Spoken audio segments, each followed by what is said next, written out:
बहुत से लोगों की आदत होती है कि वो भाग्य को कोसते हैं, अपनी किस्मत को कोसते हैं। हमारे नसीब में ही ऐसा लिखा होता है, वो अक्सर ऐसी बातें करते हैं। लेकिन वो कर्म क्या करते हैं उसके बारे में कभी नहीं सोचते।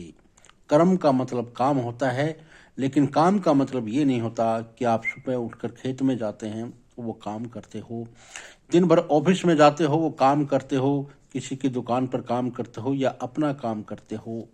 काम कर्म है। लेकिन इसके अलावा भी हमारे शरीर के जो भाग हैं वो भी कर्म करते हैं। उसके बारे में तो हम कभी सोचते ही नहीं, उसकी गहराई में हम कभी जाते ही नहीं। मान लो आप किसी भी ऑफिस में जाते हो तो वहाँ आपका दिमाग दिन भर क्या सोचता रहता है, क्या क्या करता रहता है, किसके बारे में कैसे कैसे विचार आते हैं काम करते हुए भी। यानी मस्तिष्क हमारा दिन भर चलता रहता है, क्या क्या उसमें विचार आते हैं, किसके बारे में अच्छा सोचते हैं, किसके बारे में बुरा सोचते हैं। तो ये भी तो एक कर्म है। फिर हमारी आंखें किसको किस भाव से देखती हैं, वो भी तो कर्म करती हैं। फिर हमारे मुखवाणी से शब्द जो निकलते हैं, कितने हम अच्छे बोलते हैं, वो भी तो एक कर्म करते हैं। पर मन से आत्मा से हम किसे गाली देते हैं, किसका बुरा चाहते हैं।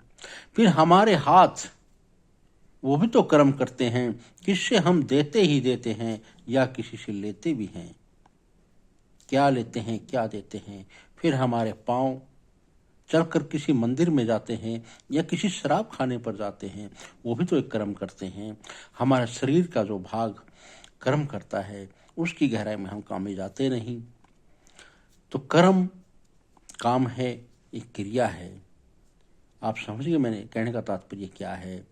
नौकरी की प्रयास कर रहे हैं पर आप ये भी सोच रहे हैं कि मैं ही नौकरी पाऊं, मेरा कोई पड़ोसी रिश्तेदार न लगे, कोई मुझसे आगे न निकले, मैं ही सबसे आगे निकलूं।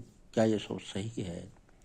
आप अपने शरीर को मन को कंट्रोल कीजिए, उससे आप अच्छे कर्म कीजिए, सब कुछ अच्छा होगा। समझ गए मैंने क्या कहा? धन्यवाद।